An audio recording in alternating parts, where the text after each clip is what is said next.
नमस्कार बाळांनो. चला बाळांनो, आज आपण बघूया मिठाविषयी माहिती. बघा बाळांनो, मीठ तर सर्वांनाच माहिती आहे की नाही. प्रत्येकाच्या घरामध्ये मिठाचा डब्बा असतोच. बघा बाळांनो, असं हे मीठ बघा माझ्यासमोर वाटीत घेतलं आहे मी. कसं दिसतंय बाळांनो तुम्हाला? रंग कसा दिसतो याचा? पांढरा रंग आहे ना, पांढरा शुभ्र रंग आहे याचा. आणि चवीला कसं आहे बाळांनो? हे खारट आहे. चवीला खारट असल्यामुळं मग आपण जी भाजी बनवतो की नाही घरामध्ये, त्या भाजीला चव छान येते बाळांनो. मिठाशिवाय भाजी पानचट लागते बाळांनो. त्याच्यामुळे भाजीमध्ये मीठ वापरतात.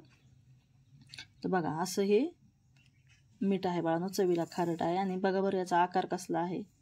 बघा बारीक असा गोल गोल आकार आहे बाळांनो, रवाळ असा याचा आकार आहे बाळांनो. बघा दिसलं सर्वांना? बघा. आणि आता हे मीठ कशापासून बनतं बाळांनो?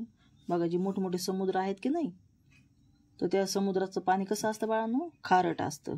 आणि या मग तुम्ही पाहिलं असेल बघा यूट्यूबवर, त्याच्यावर सर्च केलं तर तुम्हाला माहिती मिळेल बाळांनो.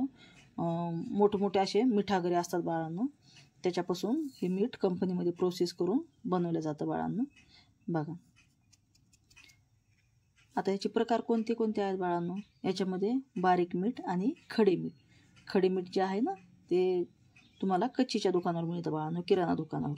ते जाड मीठ असतं बाळांनो. असे याचे दोन प्रकार आहेत बाळांनो.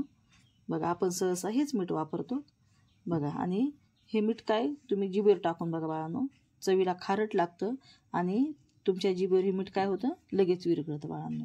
म्हणजे मीठ हा काय आहे बाळांनो? पाण्यात विरघळणारा पदार्थ आहे. बघा मी तुम्हाला प्रत्यक्ष दाखवते बाळांनो. बघा मी काय करते, चिमूटभर मीठ काय करते बाळांनो, या ग्लासामध्ये पाण्यात टाकते बाळांनो. आणि थोडा वेळ हलवते बाळांनो. बघा हे मीठ काय होईल बाळांनो? लगेच पाण्यामध्ये विरघळल्या जाईल बाळांनो. बघा विरघळ की नाही. म्हणून मीठ हा पाण्यात विरघळणारा पदार्थ आहे बाळांनो, हे लक्षात ठेवायचे तुम्ही. ठीक आहे. बघा असे मीठ आपल्या रोजच्या आहारामध्ये खूप उपयोगी आहे बाळांनो. पण याचा जास्त पण वापर नाही करायचा बाळांनो. कारण हे कसं आहे, हा पदार्थ कसा आहे, लिमिटमध्येच खाल्ल्याला चांगला असतो. नाही त्याचे दुष्परिणामसुद्धा आहेत. ठीक आहे.